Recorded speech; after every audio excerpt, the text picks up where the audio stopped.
guitar players. I'm Ellen Britton. Welcome to my weekly Facebook Live. We do this every Thursday morning, 9:45 a.m. Central Time, because we're in Nashville. And I'm so glad you're here. We do this once a week, and we do like a little bite-sized nugget of guitar fun. Just a few minutes. You can fit it into your life, take a little break if you're working or you're at home or whatever you're doing. We do this every week. And if you miss one, or if you're just joining us now and you're like, wow, this is fun, I wonder what the other ones, the past mini lessons look like. We have a whole archive here on this page, and there's, I don't know, dozens of them at this point on a wide variety of topics. So today what we're going to do is we're going to kind of get an introduction to Travis picking. And if you're not quite sure what that means, you're about to find out. It's the best thing ever. I will warn you, it's kind of addictive.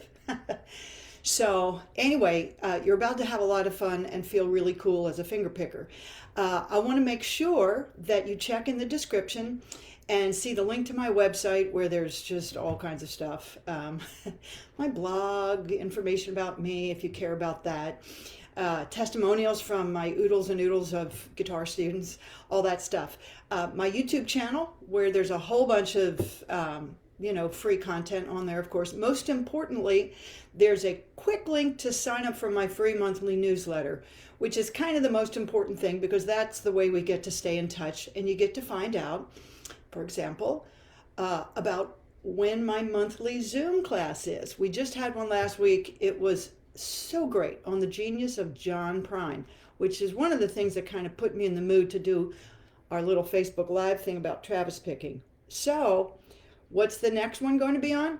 It's actually going to be on the art of Travis picking, Wednesday evening, February 17th. Mark your calendar. There's a link in the description to sign up for that class, or just get some more info.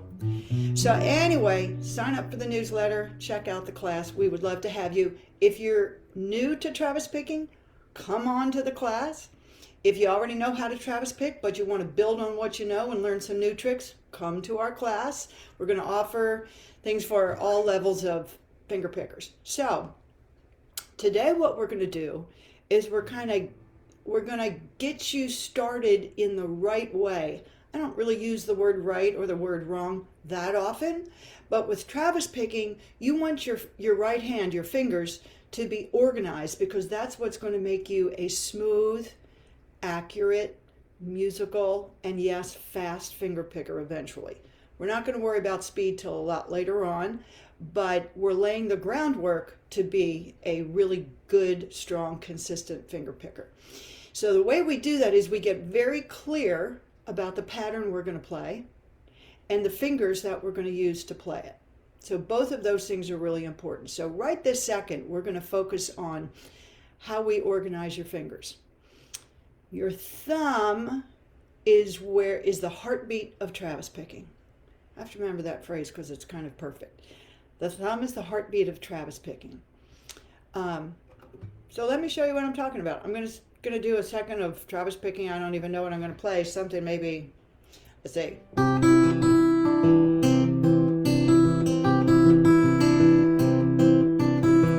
All right, that was the intro to a song we did with John Prine in the John Prine class last week. Anyway, I want you to notice how my thumb goes back and forth. That's the whole thing. If your thumb is not going back and forth and alternating between at least two strings, typically two, you can actually get even fancier and add in a third. But if your thumb is not going back and forth, you're not really Travis picking. You might be doing something else really wonderful, but it's not Travis picking. Travis picking is built on this tick-tock feel. Tick-tock, tick-tock, kind of like marching left, right, left, right. The actual strings you play are important, but that's a secondary question. The first thing is to understand that your thumb goes back and forth. So your thumb is kind of like the drummer and the bass player in the band. You're kind of sounding like a whole band.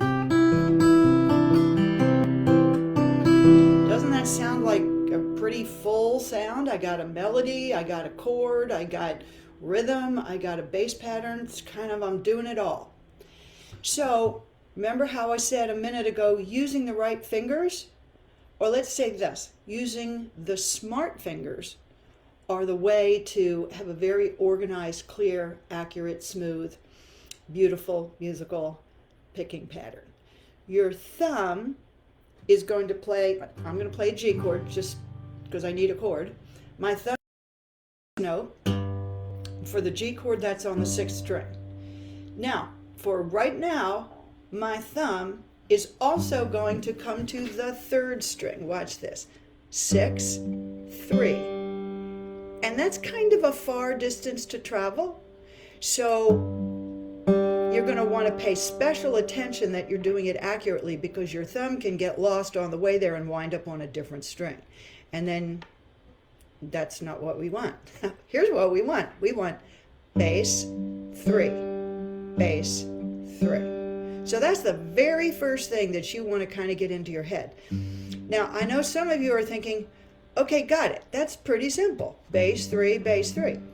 It is simple, but you know what? It's going to start to feel crazy hard and weird and confusing when we start adding other stuff, okay? If not, you might be a genius. Otherwise, it's just one of those things we have to train our thumb to do.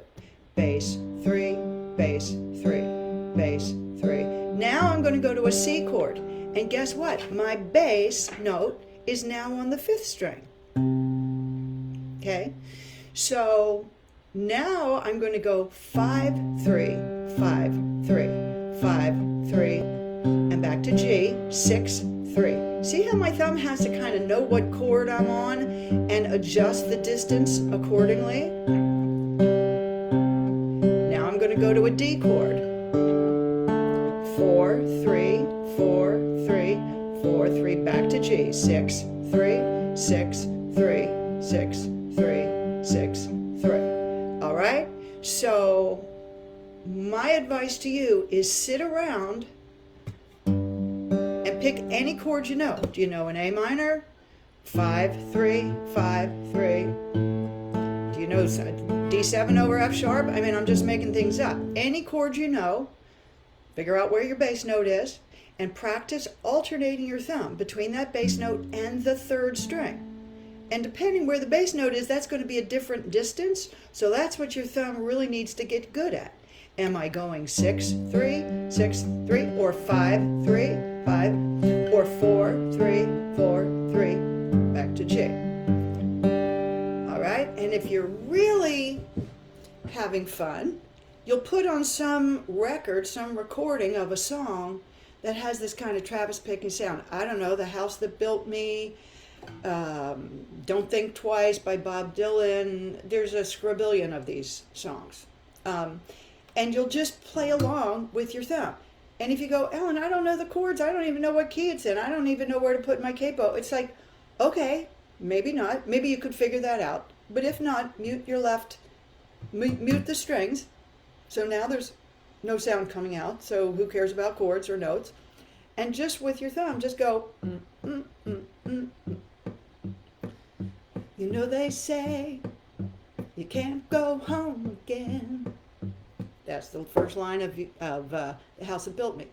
Anyway, get your thumb, start the training of your thumb. Send your thumb to boot camp, and that'll lay the groundwork for some great Travis picking. Now, next week we're going to take another step forward in our Travis picking journey.